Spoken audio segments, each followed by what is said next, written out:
Hi dolphins and butterflies. Tuesdays are science days now, and from here on out, I am calling it the Science Summer Series. Today is episode 2. We've gotten to do Rain Cloud in a Jar, we've learned a little bit about bodies of water like lakes, rivers, and oceans, and we learned that clouds are made from just little water droplets.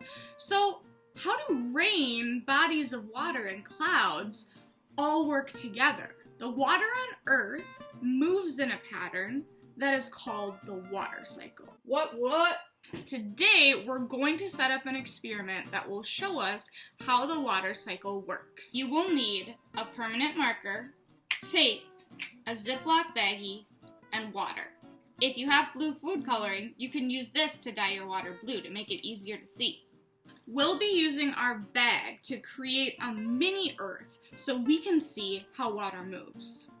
Take your bag and draw a cloud and a sun on top. Then draw a water line about 1 inch from the bottom. Fill your bag with water up to the water line. Now, drop 2 or 3 drops of food coloring into your water if you have it, so that you can see the water a little bit easier when it starts to move. Have an adult help you seal your bag. Tape your bag to a sunny window. Leave it for a few days. Watch what happens to your water throughout the day today, the next day, and the day after that. What do you see happening? The sunlight warms up the water and causes it to evaporate, or turn from a liquid into a gas. Then you will see it turn back into water droplets near the top by the clouds that you drew. As these droplets gather together, they get heavier and they slide down the sides of your bag back into the water at the bottom. This is like when it rains in real life. This all happens all around us all the time.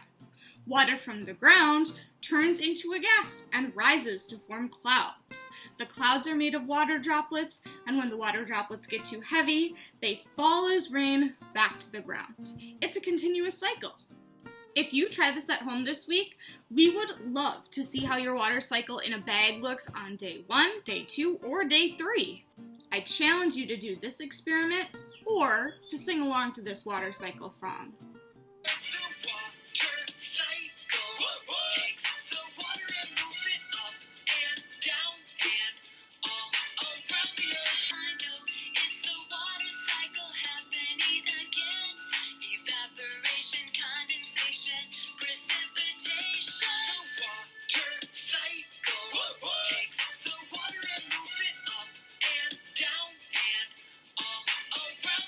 Hey, it's Caitlin, and here's a little science extra. Someone donated this graduation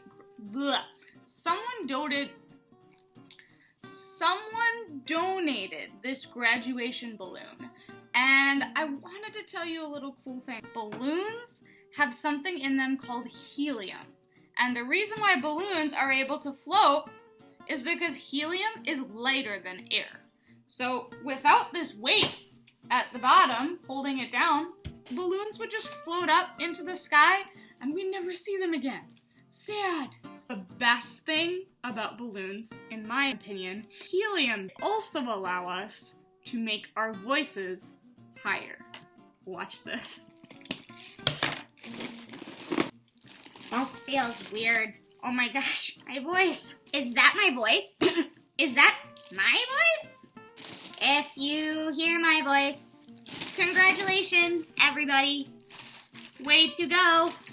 That's some good heliums. I love CLP. I love CLP. Bye, everybody.